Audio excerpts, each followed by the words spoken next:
because I know it's later, a little later than usual to, since I know several of us were coming from teaching and other obligations, and I know it's a busy time with the RAB as well, and meetings in CPWG. I just want to thank all of you for coming tonight.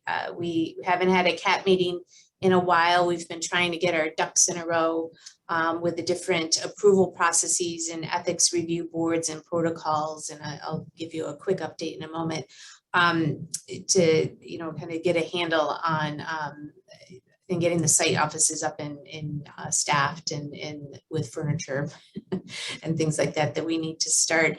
But we wanted to, now that we're in September, we're coming very quickly up on, I think we'll be able to get started here with this study. Hopefully mid to late October, our first invitations will go out. So I absolutely wanted to really spend most of tonight listening because we have some key feedback questions for all of you in terms of communicating and working with the communities, and how you feel best ways to communicate that, how best to have information sessions as well as we roll out the invitations. Just to give you a quick update so that you have an understanding of where we are, we've signed the leases, and as I think some of you have probably seen, our subcontract workers, collaborators with Research Triangle Institute, who will be hiring the staff and overseeing the data collection for the multi-site study. Our 2 clinic sites in Newberg and Hoosick Falls have the leases have been signed. We've started to hire an office manager. We have one hired for Newberg, and they're now interviewing and accepting applications for the phlebotomists and the data specialists, the data collection experts that will be working, again, hopefully from the local area. Hoosick Falls has been a little bit more challenging to find an office manager.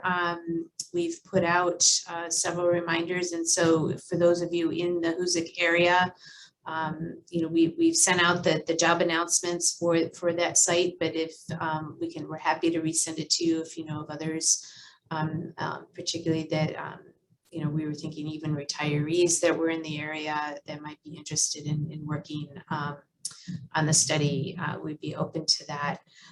We also have received ethics review board approval for the core protocol, so that's always a very big step that we have to put all our protocols and because it's a multi-site study, we have the main protocol for the health study has to be consistent across all the sites, and that whole package had to be reviewed by ethics review boards, and that approval is now in place. So that means we really are kind of, as I explained it to the staff, we're at the stage of Thanksgiving dinner that we're like 2 hours before dinner, and it's crazy in the kitchen as we get everything lined up and ready for the big meal, so to speak. In the plan is that we will begin mailing letters and invites to participate in the study. Now, to refresh your memories, the goal is to recruit 1,000 adults and 300 children combined from both communities. We will be sending an invitation letter. We've randomly selected households from across Newberg within the public drinking water system, and then across Hoosick, and we will be sending invitation letters out where folks living in the household will be invited to contact our staff here at the University of Albany, and we will run through an eligibility screen with the people who contact us, and then if they are deemed eligible, given the study criteria that are consistent across all of the sites, we will schedule a clinic visit for them. The children will need 2 visits. The first visit will be we'll do the intake form, have the consent form signed by the parents, collect a blood draw and a urine sample, and do height and weight and some questionnaire data. But then the neurobehavioral assessment, where we look at, we administer a tool that is mostly on a laptop or a tablet, a series of games and questions to assess behavioral and neurodevelopment. And that assessment can take up to 2 hours. So for that reason, especially since the blood draw is a fasting blood draw, we will be asking the families of children who will be enrolling to come back for a second visit, but we will attempt, what I'd like to do is schedule both visits at the same call so that parents don't have to keep calling us back. So when they call us in and the child is eligible, we will schedule both visits at that time so it's clear and we can work with the parents around their schedule. The reason we're not sending out blanket invites to everybody, it's important that we have a random sample of those who live within the drinking water district. And for that reason, we've randomly selected those households. So one of the questions I'm going to ask you tonight to think about is how do we communicate that best to communities? Because some people who say live in the same apartment building, not everyone may get an invitation to enroll in our study. And so we don't want anyone to be misled by that. We want people to understand that the information we learn will be important for everybody who lives, say, in that apartment building, but not everybody may get invited because it is this random sample of households in a particular area. So we're looking for some advice in that area. We're hoping to start this process of mailing out letters in October, but it's going to take us, we send letters out in batches, about 150 a week. So it'll take us 5 to 6 months to invite everybody that will be invited and have the opportunity to enroll. And for that reason, I anticipate having a number of events and listening sessions and a number of trips with me and staff coming into the communities and speaking with people about the study throughout that process. And to answer questions, but it will take, it's again, logistically, we won't be inviting everybody on the same day. It'll be spread out over a 5 to 6 month period. So that's another aspect to the study that we wanted to chat about tonight. And again, we hope to start this mid to late October. We're in the process of ordering signs and getting things printed, and it's going to take a little time to get all of those pieces in shape to send out. So I'm going to pause for a second and just ask if there are questions based on the general process, and then I'll open it up for discussion on communication. Hey, Erin, I just want to let you know on the office manager position here. I wrote Elisa and she wrote back, and I asked if they could update the listing because it said things happening in July and August. Oh, okay. So people might think that it already happened and it was too late. Okay. So she said that they reached out to, was it RTI, and asked, and so she's going to send us an updated link when she has it. Excellent. So then we can repost. Right, and that's right. And when I spoke to Suzanne, and Suzanne's on the call tonight, that is being updated, and we can send those out when the updated announcements are ready. Okay. So in terms of communication, I guess there are two general things. So the first is we need to let people know about the study. Obviously, all of you know, and certain groups and community organizations know about the study because we've been communicating all along. But there are a lot of people in both communities that might not know about the study. I had an initial conversation. Ed Lawson was kind enough to come up and speak to my class a couple of weeks ago, and we were brainstorming a little bit, and I'll share some thoughts that we had, but and then as a way to kind of launch into this conversation, and to borrow a phrase from Mr. Lawson, he suggested a scaffolding approach, so that we would start with a letter describing the study, and then follow up with visits or a Zoom meeting to describe the study in more detail, starting with two different groups. The first being some of the clinical providers and certainly some of the physicians and clinical offices where people may ask questions, and will certainly be asked questions once the results start being sent back to the participants, but also the county health departments. And that's certainly on our radar. So that would be one group.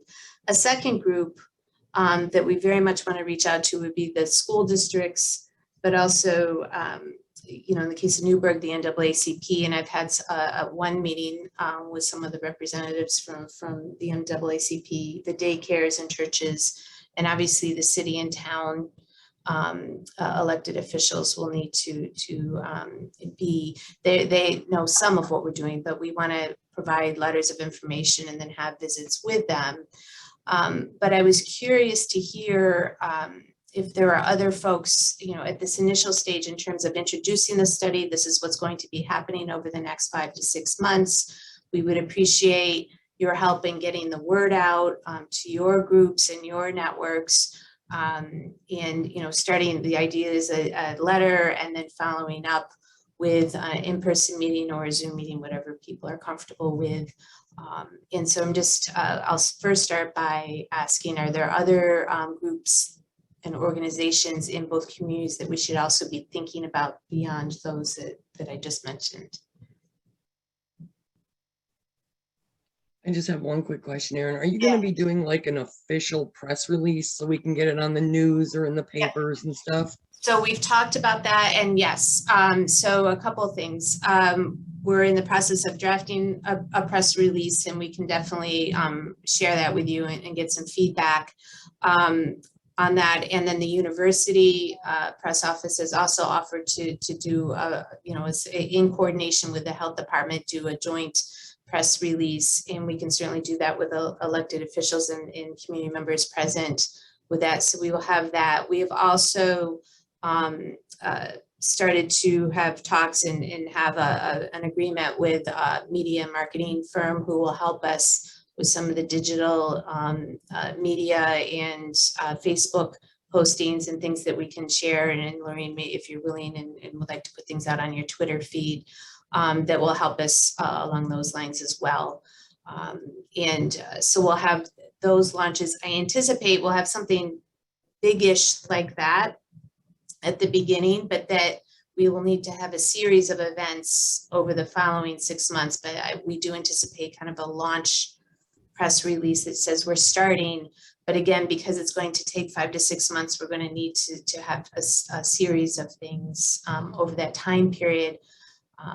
With that, one idea some of the other sites are doing is with the local newspapers, they'll have the launch and the press release, but then during the process, they'll have a special interest piece talking to those who may have participated or did a clinic visit, and they could talk about what that was like or why they're participating, why it's important for them. And so that's with a local newspaper that is known to the folks who live in the town or the city. So that's one idea that folks have.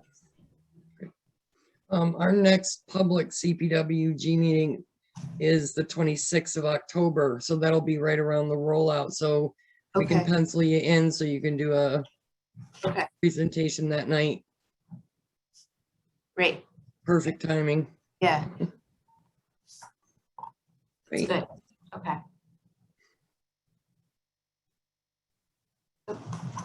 Jack, you're on mute. Yes. There you are. Yes, I was just thinking the school district's in a little bit of a disarray with issues with the superintendent and his checking out.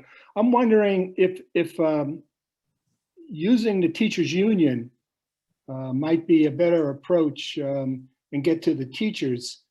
The school district people would be able to get to the kids and their families perhaps, but the teacher union can get to the teachers, and then that sort of is another way of spreading around. There's like 1,000 teachers in Newberg, and a good number of them are residents in the area. So, and that was going to be my question, if your teachers live in the area. So yeah, no, I think that's great, because one of the pieces of this study, we will be asking for permission, and it can only be done with permission. For information from the school record for the children in order so that we can assess neurobehavioral and school age related diagnoses. And so to be able to explain that and reach out to the schools so that they're aware of that would be helpful. Mr. Lawson. Yeah, I understand Jack's frustration here in Newberg with what's going on, but I do think that we need to press ahead with the school district because this is more important, and hopefully the adults in the room will get their act together and prioritize what's important. I think we have to call them the task, Jack, and say, you know, this is a priority along with other things about educating our students. And so stop, you know, so I understand the tactic, but I still think we should press forward with the school board. And if the notion is to take a both and approach, I'm not averse to that. But I think what Dr. Bell just said, what Dr. Bell just said is even if you wanted to approach the teachers union, you might open up another can of worms by not approaching the school district first. So I think no, I would not skip entirely the school district at all. I'm not sure which avenue to take to get permission to start to contact students.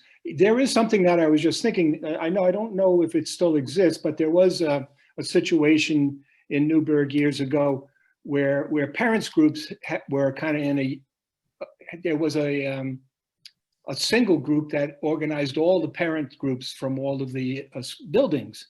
And that might have been somebody in the district might know how to contact the parent groups, which would be where you want to go. Should this letter to the school board be to the school board and superintendent at the same time? Should they get the same letter? Well, I think Jack is saying that the superintendent is suspended right now. Okay, so is there an interim or? Well, there's a deputy superintendent. His name is Ed Forget, and that's probably where it should go. It should probably go to Ed Forget and the school board. The president is school board, and the president and vice president. Carol Mineo and Phil Howard is the vice president. But I think it should go to the school board. Oh yeah, yeah. And there's no doubt. No, I would not. In this protocol here, certainly the school first. But the teachers union in Newberg has some power and some influence. So and probably a media presence also that is not equal to what the district has, but still is you know will be helpful in getting information around because it's not just the teachers that look at that. So we can definitely add them to the list. And what I envision is after tonight's meeting, we'll develop a spreadsheet with an order of kind of the groupings and then the order of letters and with an offer to also have these in-person meetings that we'll share with all of you for your feedback. Yeah, and with the letter to the board president and the deputy superintendent, certainly ask to how to contact the parent groups. The most efficient way. There may be an individual in the central administration who is in contact with them routinely, and that would be. Yeah, and Jack, that's the director, Pam Peterson, the director of family and community engagement. Good. Her role and responsibility is family and community engagement, and so we, yeah, I think that he's absolutely right. I think Dr. Bell, we spoke about that as well. There are factions within the school. There's a guidance department. There's the family and community engagement. There are the teachers. There's the teachers union. So I think to that point, to Jack's point there, I do think that there are elements of the school district of the school district that should be contacted in that hierarchical list that you're creating. Okay, we can separate that out. And Lorraine and Emily, what about Huzik? Similar. Emily can probably speak to that better since she's on the school board. Yeah, well, there you go. What did I do? Lorraine made me giggle. I would send a letter to the superintendent and I would send a letter to each board member Okay, as we get our own mail. okay, And then, I would include in the letter, like your hopes of being like an agenda item so that you could be added for a school board meeting. okay. Because if you're not on the agenda, It doesn't know. happen. Yeah. right. Okay. All right. Emily, are you guys still virtual or are you in person? We are in person 100%. We're still And- virtual in Newberg. You got a Yeah. lot more people. Ed Daly's usually at our CPWG meetings too, Aaron, so you can have him there or Okay. send something with him. We'll so we'll get that list together, but we'll have a special, so when we get to, we'll have school, but we'll indent and list all the different folks that we should be sending letters to within each school district with request for a meeting. We'll obviously have to plan this out a little bit, and we'll need your guidance on how to group things or have representatives come and answer questions, and we can definitely coordinate that. Are there any other community groups? I mean, we have in both locations, we obviously have CPWG, and we'll be talking there. And then, we've been in communication, we'll continue communication with Newberg Clean Water and Riverkeeper, so we can certainly add them to our list to let them know as we get close to launching. Again, local daycares and churches, and then city and town representatives. Is there any other group organization we should send letters to and notify and offer to come and speak and answer questions? I would say Newberg Ministry, if Okay, possible.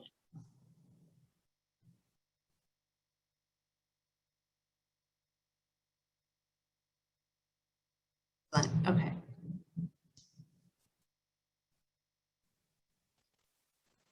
We can definitely do that. I was able to meet with several of the pastors at Black Vanilla when I was down a couple weeks ago, and I know was at another event the Newberg Clean Water put on some. But I think ministry is a great idea. They know a lot of it's different groups in the area, so that's excellent. I don't know in Hoosick if there's a similar group. The town I grew up in, all the ministers would meet at the local diner on Mondays. But they weren't necessarily a formal group. But if there's anything like that, Lorraine and Emily, I'm happy to do that as well. Erin, Yes, hi, it's Gina. Gina. Hi. I was just thinking too that, because the study is people are randomly selected to participate, I think that one of the things that's going to be very important in our communications at all stages is if we're reaching out to all of these groups and drumming up interest, our key messages have got to have options for involvement, because if people are very interested but they don't get recruited because of the study protocol, you don't want to rule them out. So one of the things that I'm envisioning in this spreadsheet is not only who we're trying to reach and at what stages, but potentially what are the calls to action for them.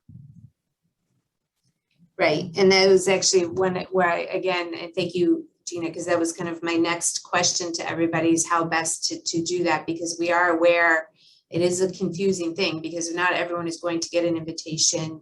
So one idea we've had, and we've certainly brought this up in Petersburg when we've met with folks there, is that we can certainly have avenues on our website, but also when we meet in person to take people's names who are interested in learning about other related activities related to PFAS that are going on in the area, but also to be on a mailing list for our newsletters that we anticipate sending out 2 to 3 times a year to summarize activities and what we're finding and what's going on. But again, I was interested in hearing your thoughts on how best what is the best approach in your minds, knowing your communities, you know, to again, and this is maybe more of an issue in Newberg. I think Hoosick is small enough that a lot of the folks will be invited just from a pure numbers standpoint, but still there may be some who don't get invited. So how do we approach that?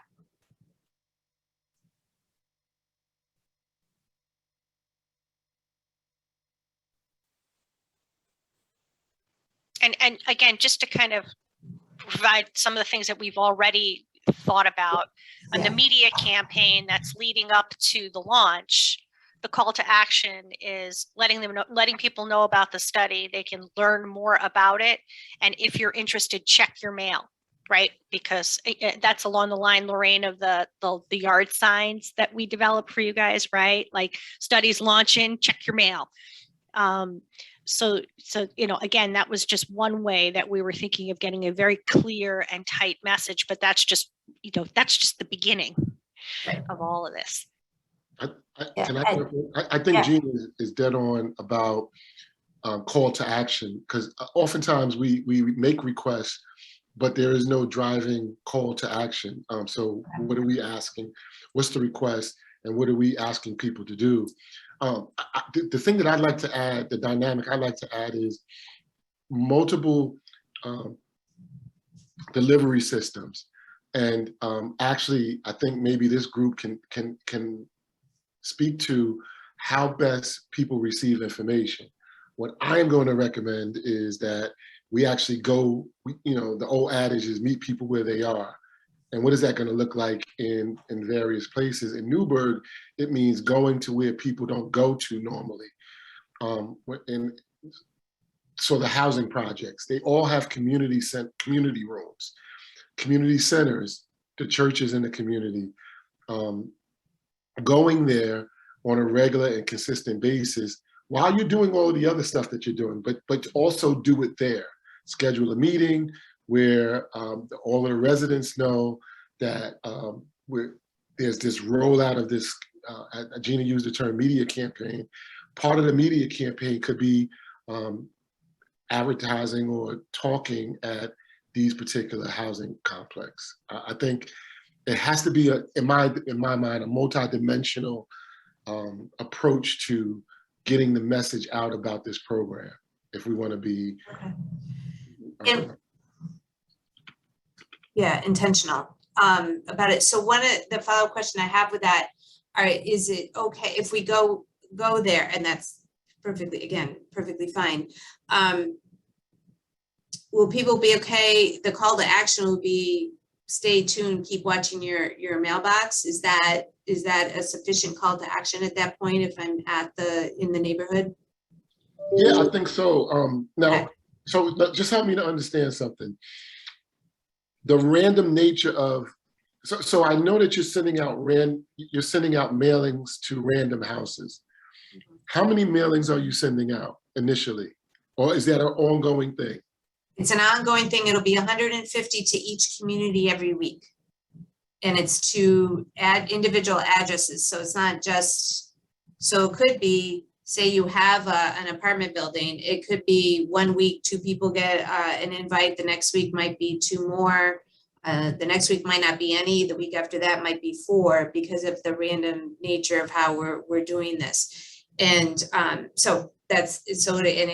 it could go on, it'll go on for 5 to 6 months. So could you say that at a community center meeting just like that to let people know you're going to be, because they might get it and not know how to activate it. They might get it and say, throw it out.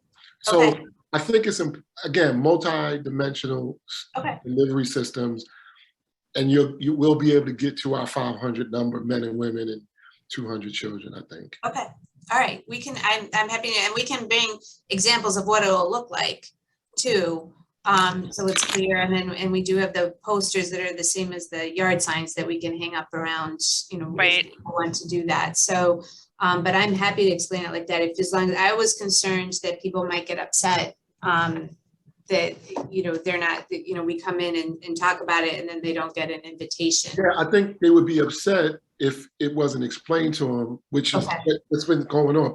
Things happen, stuff happens, and nobody said, oh, well, this is what's happening. Okay, all right. Yep. I think Okay. process is helpful. Okay, that's great. All right. We can definitely do that. You know, I'm sorry, Gina. and we're here to hear from you, Mr. Lawson, so I'll pipe down. Oh, well, no, don't pipe. I wanted to just, I did mention that, Dr. Bell, the notion of maybe a health fair, sort of celebratory, sort of taking advantage of getting out in the open, and also sort of really highlighting the partnerships that are going to be attended here. See, that hasn't happened yet. No one has come to our community and really explain to the community in a celebratory way, this is what's going on. We're out to, you know, address this PFAS, dreaded PFAS thing. We're creating these networks of health care so that you can advocate for yourselves in a setting where you can, you know, get some baseline health information and educate the public. And it's another opportunity to touch the public in a positive light. So I think that is another delivery method. And as this overall, because when you say media campaign, Gina, that's what I'm thinking of. I'm thinking of everything that speaks and highlights the multi-site study, what's coming down the pipe, what we're doing, and doing it in different settings is where you're going to get the messaging and the sort of participation the best, in my mind. Yeah, agreed. I mean, and just specifically when I was mentioning media campaign, that's something that we have targeted just for the very beginning of the recruitment, like around the time of the press release, where we were going to do social digital media and hit neighborhoods. But what we're talking about here is, okay, that's a great launch, but what's sustaining, right? So that's to your point, Mr. Lawson, of just, you know, trying to keep that buzz going so that we don't lose people's interest in participating or learning about the results or following up on the study or helping us out in some way. Absolutely. And when you think about it, when Dr. Bell says we're sending out 175 a week for the 5 months, I think similarly, if you're going to have a campaign for that same time, you should be looking to engage in other delivery models throughout that same period of time, because people are going to now get the hang of it and get used to it. And oh, okay, I know what this is. And yeah, I'm going to show up this week. I went last week. So yeah, I think that's the point. You know, you got me thinking also, we could do something cute also that shows like a recruitment barometer of how many, how close we are to the goal of getting people, and kind of work that into events, right? You know, give a sense of we started here and we're almost there. It's kind of like that fun drive feel, to you know, how much involvement we have in the community. Yeah, go ahead. And I think also, Dr. Bell, I think one of the things that you might be struggling with is, you know, people's reaction. But I think at some level, you need to explain the random nature of studies like this. Yeah. Why we have to do it randomly, why this person got it. Because what we're trying to do when we do tests like this, you're going to be able to explain it better than me. But the random nature of it helps us to better identify markers and to do this evaluation. The randomized control group studies are typically the best and the gold standard of evaluation. Right. And if it's not random, the data, what we learned from the study will not be used in policy decision makings or regulatory policy decisions. So it would exclude all the effort everyone has put in from the communities to participate. They look for peer-reviewed, random, you know, typical epidemiology studies. And so and I'm happy to explain that. And I know it's because I know it's confusing to people, but that's really the benefit of making sure that we follow the protocol and that we maintain strong epidemiology methods, because the community wants to make sure that what we learned from the study can be used in those policy decision-making processes. So the committee I'm on now, that Lorraine's also involved with, the studies we look at one of the first things we do is look at the methods to make sure the methods are sound, and then we use the results for our evaluation. And so if we don't maintain that random quality, it would exclude what we learn. I want to just add one other thing too, especially when you're engaging the public. I think you should, if you don't already have this as part of your protocol, an evaluation, so that if there are learning objectives from your presentation, we want to leave fact sheets, but we also want to query the audience very quickly, the high level things that you want them to hear and learn. So I would encourage the development of fact sheets, so you don't just go and talk and expect them to be in class and take notes and be able to regurgitate it. You can give them fact sheets of the things that you are there to help them to learn. So if it's randomization, give them a piece on randomization, so that it can be digestible. Okay, You I like change that. the jargon. I like that a lot. I also like it because it gives us an opportunity to get feedback from the community very quickly too, to see if there are other topics that we should be covering or addressing more carefully with them. So and where we can improve. So I like that idea a lot. And two other thoughts regarding Hoosick Falls, Aaron, and they're Yeah. both kind of intertwined. So the settlement just happened, which includes medical monitoring, as you know. Right. But again, only for those 5 things from the C8 panel. In any releases or, press anything you do for Hoosick Falls, it should be really emphasized that what you're studying or what this site study is going to do goes above and beyond what's covered in the medical monitoring that's going to be offered. Okay. Because that So- might pique more interest, because again, they're not looking at, immune, they're not looking at neuro, none of that. So that might pique a bit more interest, because they're going to be like, well, we're already doing this with the, so I'd like to really emphasize that this goes above and beyond that. So, And okay, I like and- that. Yeah. And yeah, I just don't want it to hamper people, because it's all going to be happening like at the same time. So, and then the other thing is, so in that, with the settlement, Rob did a video with one of the attorneys, and he posted it, like on the village site and his site.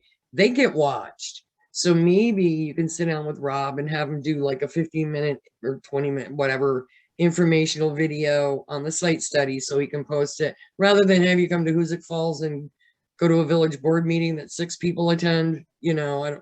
He can do like a video with you, like an interview on the site study, and we can post that around too. Sure. I think that that's a great idea. We are also planning on doing short, once the staff are all hired for the 2 clinic visits, we're going to do very short videos of each of them to post to it. We have a YouTube channel that we'll post to the website and can send the links out and make it, widely known, so that people can go and watch and learn who the staff are. And also we'll walk them through what's going to happen at a clinic visit. And so I like that idea. We can do that in both communities. We can have short videos of folks that we can post up and clearly label, so they can talk about that. When back to the medical monitoring, one of the things we're working on, and I forgot to bring it for today, but I will email it to you all to look at and digest and give us some feedback. We're working on an infographic for Newberg that explains all the different PFAS activities that are going on, and we have a draft of that, and we'll You want me to pull it up? I if have you- it on my machine. That'd be great. Yeah, if you could pull it up, and this is just to get thoughts down, and then we can get your feedback. So something that, obviously we'll be describing this orally and verbally when we meet with people, but we wanted something that we can potentially put on the website, or even have as a handout. But I'm also thinking now that we're in with the settlement, maybe we should have something similar for Hoosick that also describes what the multi-site study, how that's different from the medical monitoring and how it varies. And that also might be useful. So we could think along those same lines. But if Gina can pull that up, thank you, Gina. We can take a quick peek at that.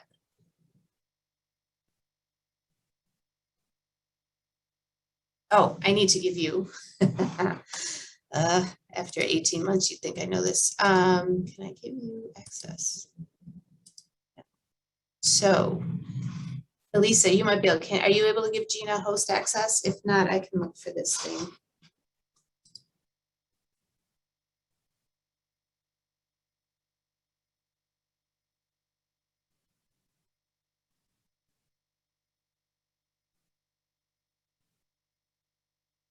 Lisa, you're on mute.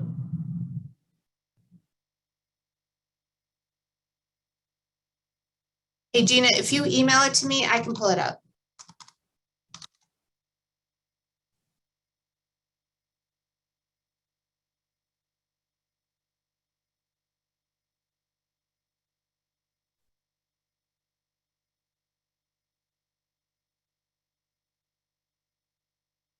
I got it.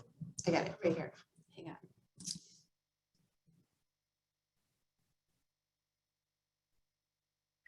Sorry, I'm having a problem logging into my network right now of all things. So if you have it, that's great. No, I have it. I pulled up, but Elisa, it says it's disabled for sharing. So can I email it to you and you pull it up?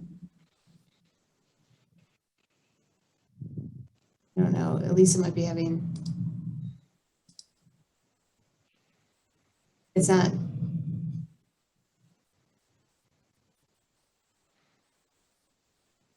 Try it now.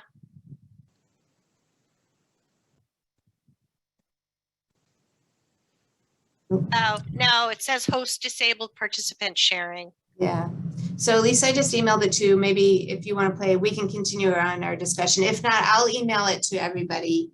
But what it does do is just in this case, because the focus was on all the activities going on in Newberg, it describes the multi-site study on one side and the other programs on the other and how they differ. And again, we can do something similar in Hoosick, but we'll send this to you after the meeting, and which we wanted to do anyway, so you had time to digest it and kind of look at it and stare at it and just let us know what you think, if this makes some sense to you. The link that's listed here won't work yet. That's in the approval process, but we can definitely email you this as a draft and get your thoughts on how the concept is working. So we'll do that. But it sounds like we should plan on doing one for Hoosick too, Lorraine, if that makes sense to you.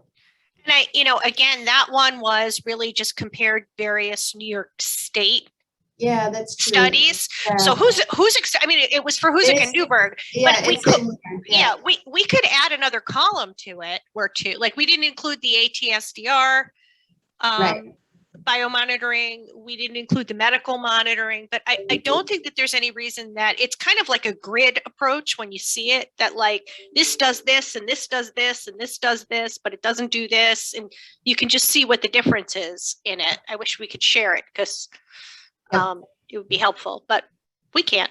We can't. Elisa just sent me an email. Everything, no button on her computer works. So oh no. It's a poltergeist in her computer. So we will get this to you, and any feedback you have would be appreciated. So we'll send that to you along with some minutes from tonight for that. Okay, so we'll definitely have that.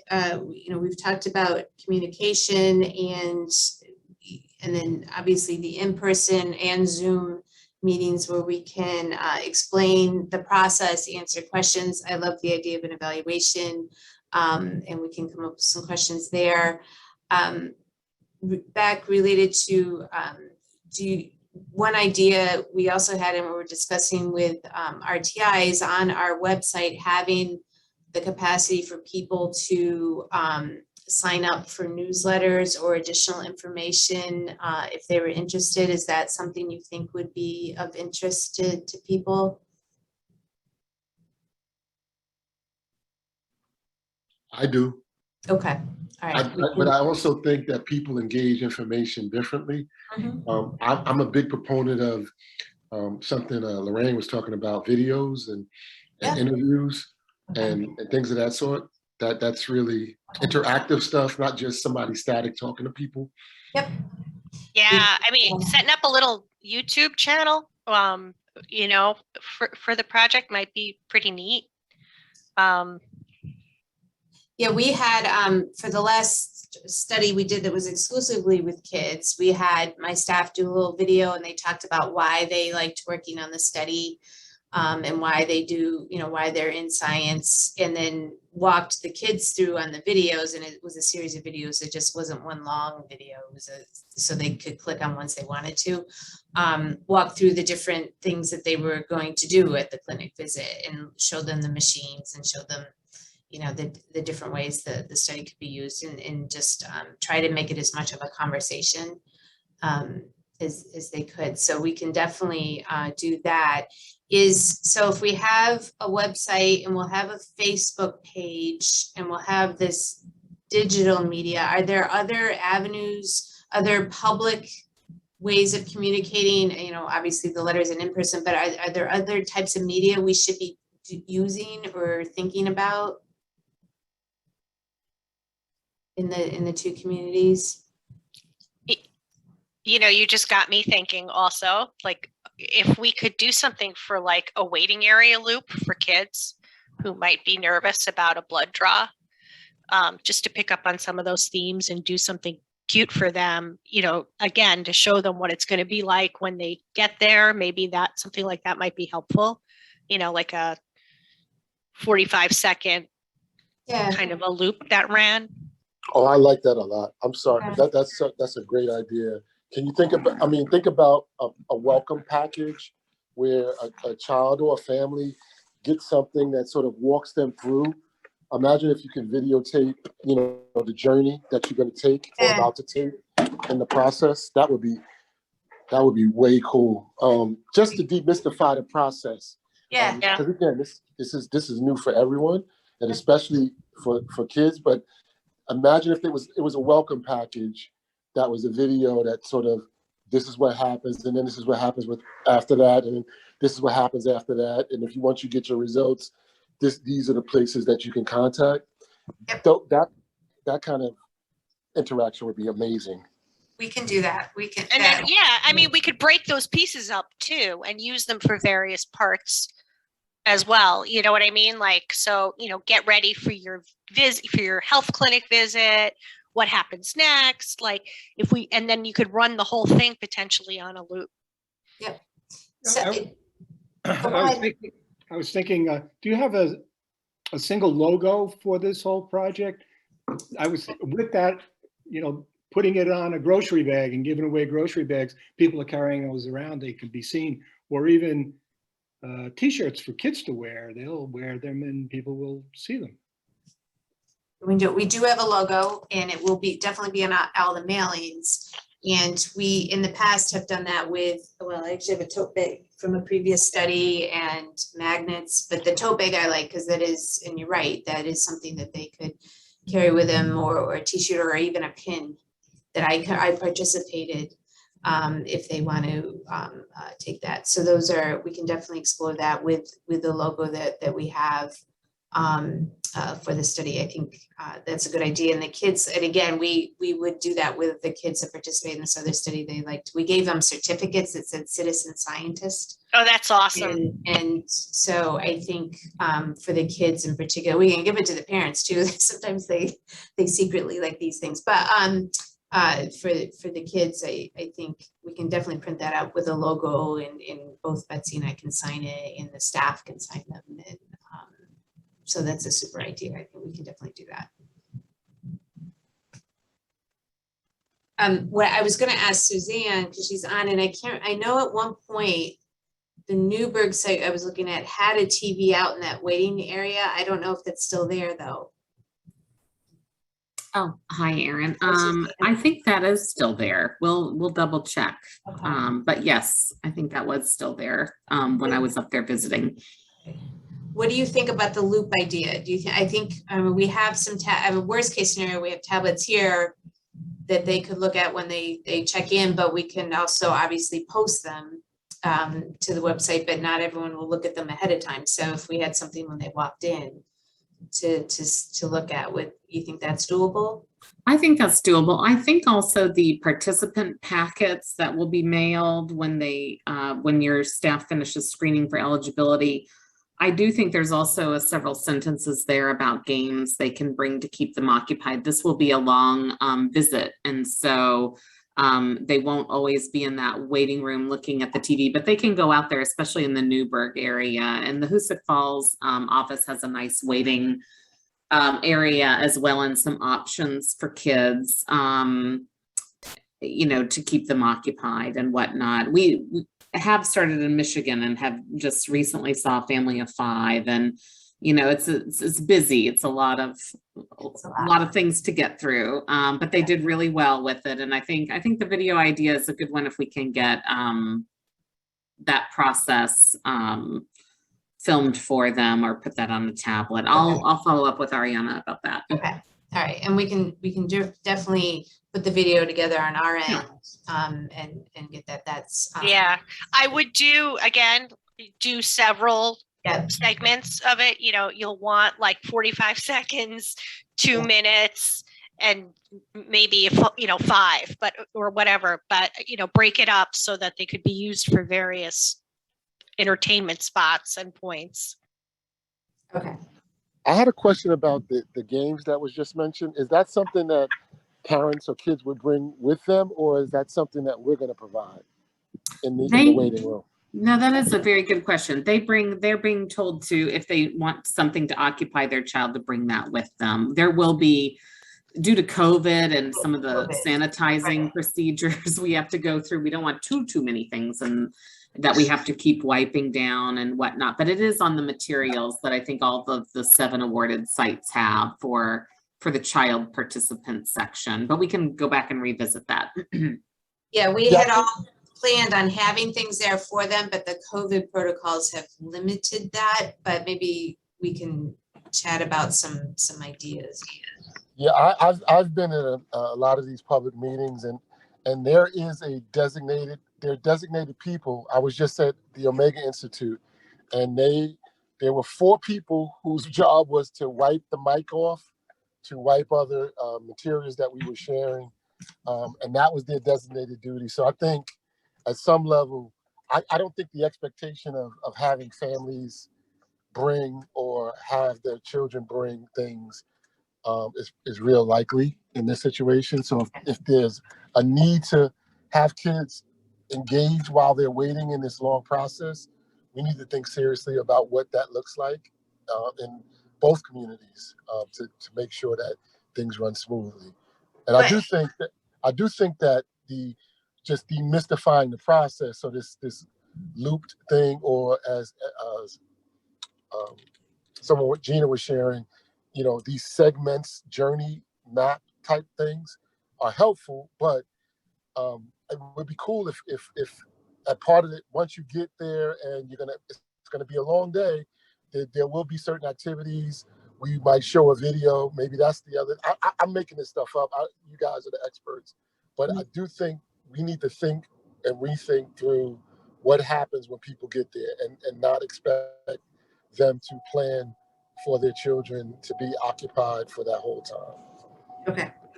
Yeah, we can definitely work on that. I know we had originally budgeted, and we can revisit this.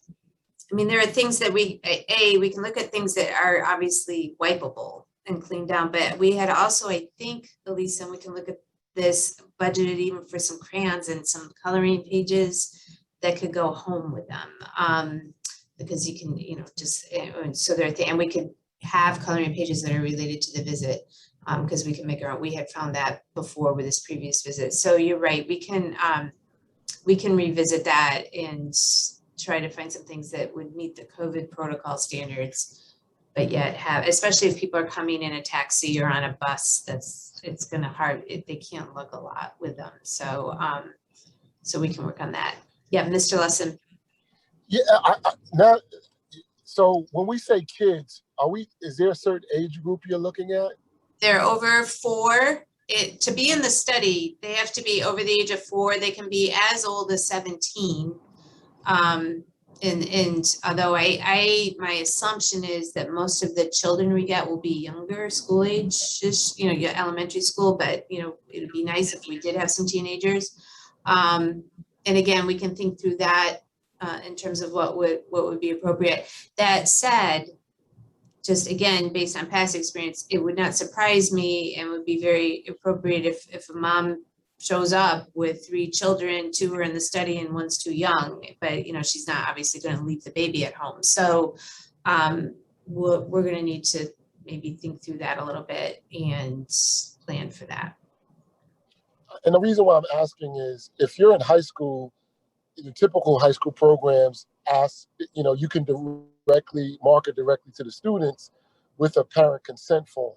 So I think there may be some ways to get, I'm just thinking out loud, there may be some ways to get kids under 17 in a random fashion fairly easily, more, using the schools and the school systems with consent forms. I don't know what your process is, but you can see what I'm talking about. Like with high school students, you can almost directly market to them. I mean, the programs that I operate in high schools, that's what we do. Right. So we have to get the consent form from the parent, though. So I'm asking how, if that makes sense, or how you might be able to do it to get the kids. So what will happen is the mailing goes to the legal guardian, the adult. However, obviously the advertising around town and as students hear of it, they can say, if their parents get a letter, they are allowed to, if the parent gives consent, the child, teenager, young adult gives assent to participate, and they can let their parents know. They have to show up though with a legal guardian.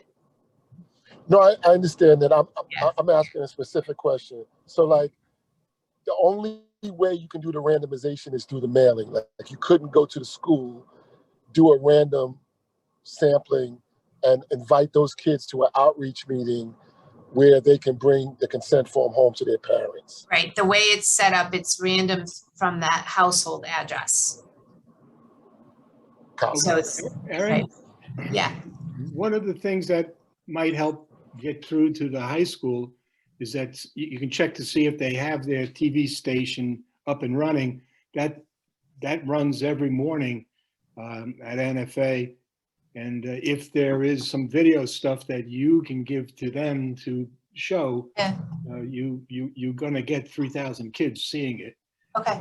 Right. And we can show them, I see, if this shows up in your house, everyone in the households that's over the age of 4 could be eligible to enroll. Right. And that's the message for them, right? That's the message. That's the message. Look for this envelope.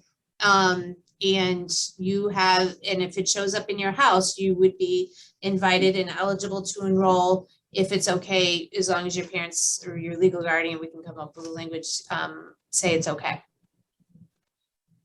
So that's how we can do that and get the information out that way. Okay. Like that.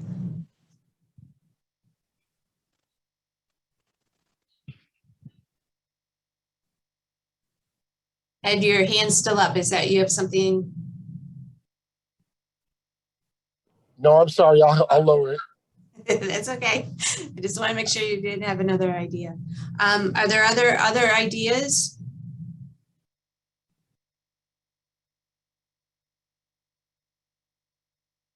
Okay, so we'll do a couple things here. We're going to prepare a schematic with a listing of all the letters that need to be drafted, and we'll include a draft letter and the order we think they should be grouped in. But again, for your feedback on that and the priority, with also an indication of whether or not we think we would be prepared to go to any visit anywhere, but those that we think is particularly needed for us to communicate either in person or via Zoom with.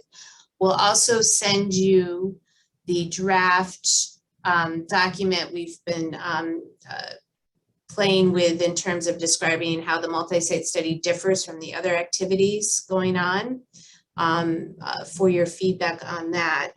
We'll also start, we'll be rethinking and thinking about how, as people come in, and we have actually several meetings lined up over the next couple of weeks to walk through the whole study process for our staffs at the 3 different internally at DOH in Albany and with RTI and our 2 sites. And I like the idea, and it's definitely an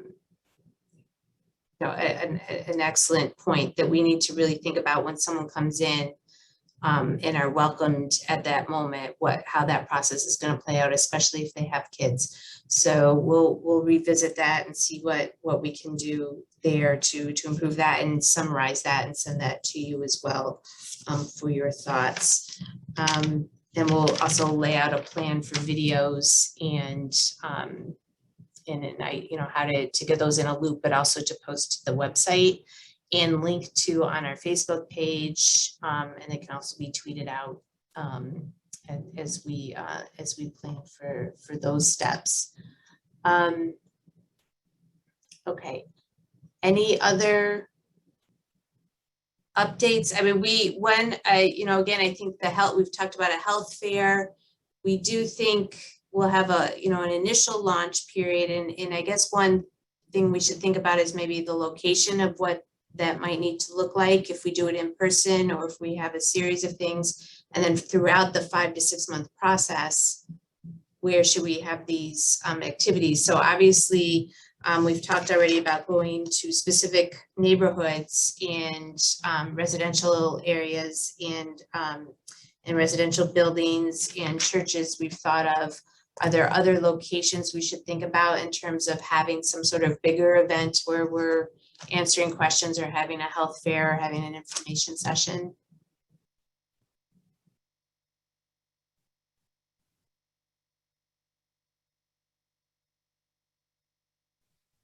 If you're looking for a central location, are the clinics themselves suited for that? Well, I think the one in Hoosick, so we could have a dance at the one in Hoosick Falls. It's a big house, and it's near the town hall. So I was actually thinking we could potentially maybe have an open house type event there.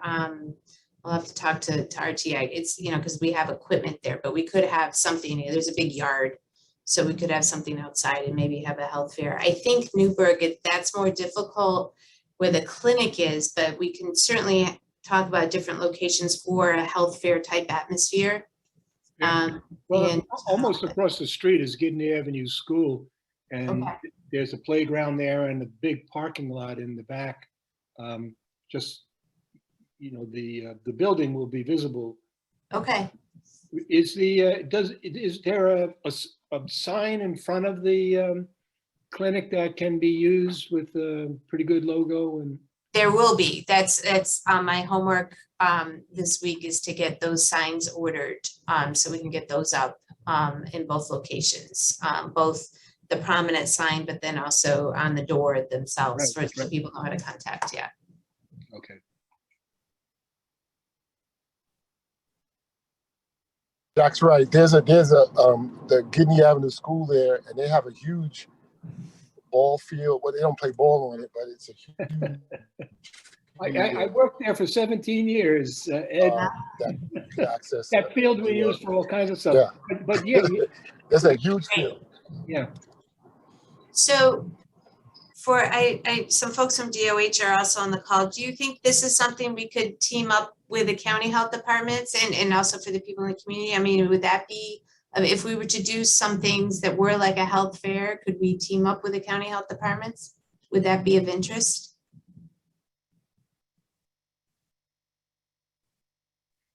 I think we need to reach out and find out, yeah, I mean, I think either we'll work through it with local health departments, or it might be, with our managed care groups. I'm not really sure yet, but we can definitely explore it. All right. So we'll work I'm sorry, on. Dr. Bell, I just wanted to understand the dynamic. So there's a health department in Newberg. Is that the county, a part of the Orange County Health Department? Or is that, so what is the designation of the space in Newberg, the Orange County, the health department in Newberg? It's a great question. Go ahead, Gina, do you know? Yeah, I mean, I'm going to give a sloppy answer on it, but yes, there's an Orange County Health Department, which is separate from the New York State Health Department. I don't know off the top of my head if that's a full service health department or a partial service health department, but there is an Orange County Health Department. There's also I believe Newberg is part of the Capital Area Regional Health Department. And there's district offices that also serve that areas, which are part of the state health department. And so different services and health department services are either funneled through the local health department or handled by the state district, and all of them are coordinated by the regional offices. So depending on what we want to bring to that health fair in terms of, right, do we want to be talking about helping people sign up for health insurance? Do we want to be talking about, lead abatement? Like what are the other themes that we're going to want to be talking about? Those are the people that we're going to have to reach back out to and talk about who's there. And June just corrected me. Orange County is part of Marrow, is part of our metropolitan area regional office.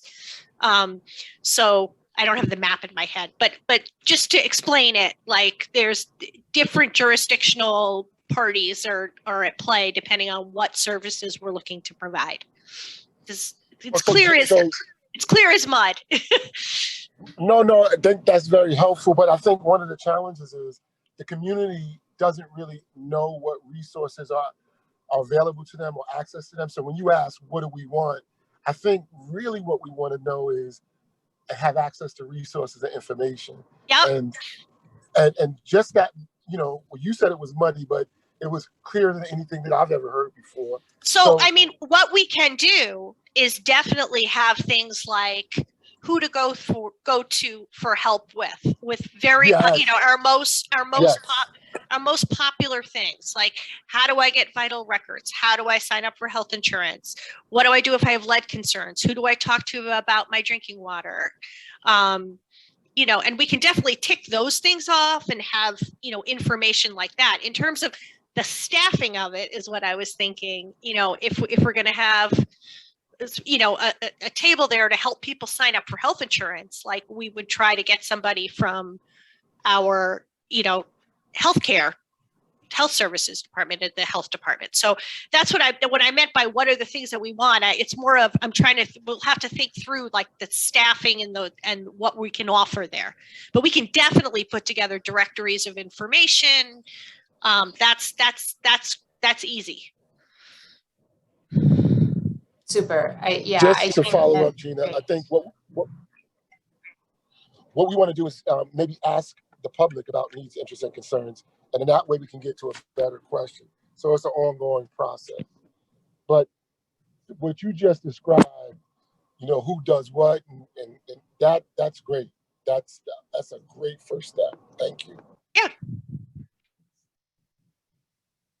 Super. Okay. So yeah, I mean, we can definitely start with a resource like that, Erin, and that's something my office can totally help put together. That'd be great. And I think, I'm envisioning things that people can take that actually has the information written down. And I definitely know, I mean, every time I go to Newberg, lead comes up. So having that information, who to call and what to look for, and then resources, I'm thinking early intervention program. I mean, there's information there that we could also provide that that people might know about.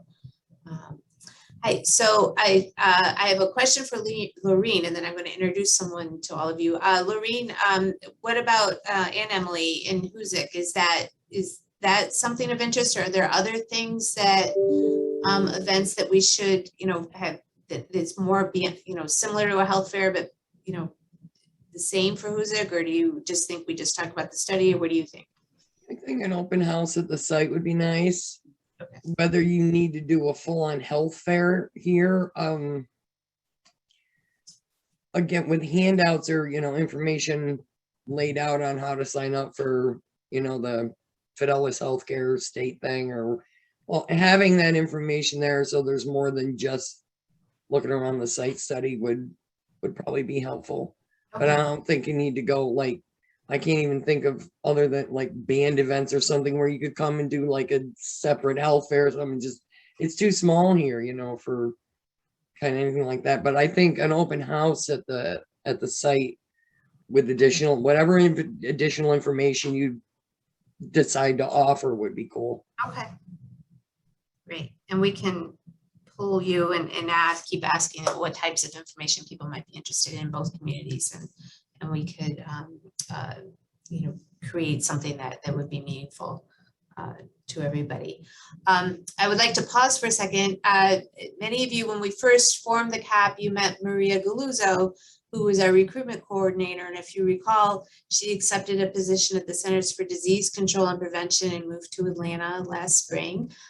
We have hired a new recruitment coordinator, and she just joined the call. Her name is Gloria Diaz, and she's on the call. And she was kind enough to join us. It is a holiday. We're in the middle of the Jewish holidays, and so, but she was kind enough to join us this evening. And so I wanted for you to meet her, because she will be obviously helping to coordinate our CAP meetings and be in communication, and really be helping to coordinate the recruitment process. So you'll hear from her a lot as we move forward over the next few weeks. So Gloria, welcome, and welcome to our study. Hi, everyone. I'm really excited to be on this study. I've been trying to catch up at a really fast pace so I can get on the same page with all of you. So I am familiar with most of your faces and been watching all the CAP videos to catch up to where you guys are at this point. So I'm looking forward to meeting you at some point in person and working with you on this project. Thank you, Gloria. Okay, I think that's all that I had on my list. I'm looking at Lisa, I know can't get off mute, but any other questions, anything that I've forgotten, or anything that people want to bring up?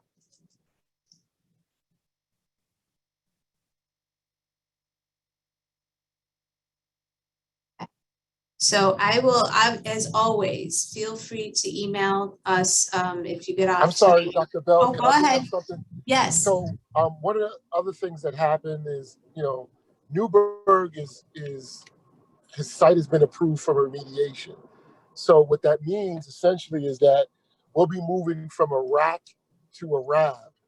When we make that move, it's going to create an opportunity for us to have a little bit of funding to do some administrative work and access some technical assistance work. The way the funding works, as I'm understanding it, and we'll be having some calls within the next couple of weeks, and then we'll have our big RAC meeting at the end of October, is that some of that technical assistance money, our technical assistance money can't be paid to members on the RAC. And so part of what that technical assistance money looks like is infographics and information to share and demystify the process for the community about the PFAS contamination and the remediation process. So I was, as a co-chair of the Steward and National Guard Restoration Advisory Committee, I was wanting to work with you guys to see how much help you can give us. Obviously, now that we can pay you a little bit, it might be very helpful, and we can kill a couple of birds with one stone. You're coming down to do infographics. You're coming down to roll out this PFAS multi-site study. So there may be some stuff that we can do. We talked earlier about videos, and we talked about timelines and things of that sort. So I just wanted to put that out there. We don't have to decide on things today, but I wanted to put that out there because I know you guys probably have more expertise than we do about how you can access, those technical assistance dollars. And we would certainly want to use it to, help the community, but also make sure that, people are being compensated for their work. Yeah, and I also just jotted down, when we do this health fair, it might be worth having a table that talks about the RAB, right? And what resources might be available as well for folks who are there. And similarly in Hoosick Falls, where you have, people who want to learn more about the work that's going on with CPWG and the filters and the other discussions ongoing in Hoosick, that you know, related, but obviously distinct from the health study. That'll be key. But yeah, I think we can definitely keep talking and see what, you know, where we can be of assistance for the RAB, and having maybe even, we've talked about this before too, a joint meeting, or having, you know, people participate and talk and ask questions, and then we can brainstorm a bit how best to get the word out and to assist you with the work of the RAB. That'd be fine.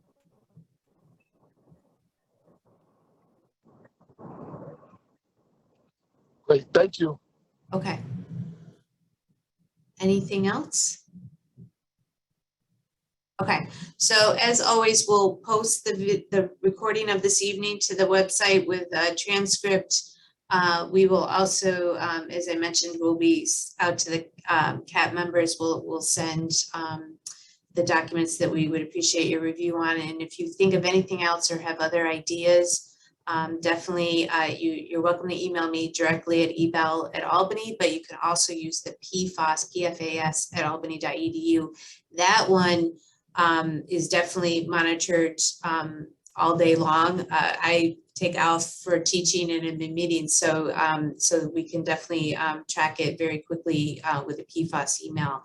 But feel free, please, to provide us with feedback as you think of ideas, and we'll send you documents for your feedback as we get going. And again, we're hoping as we push forward in hiring the site staff and finishing up their training, because they have to be trained on the data collection and getting our materials in order. We're hoping to begin mailing out the invitations mid to late October, and it will be a 5 to 6 month process. So we'll get this plan in place and send that to you for your review, and it's full steam ahead. So finally, I know everyone, this has been a long effort, especially for the community. So we appreciate your support and your help with this, and we're looking forward to getting to the next phase.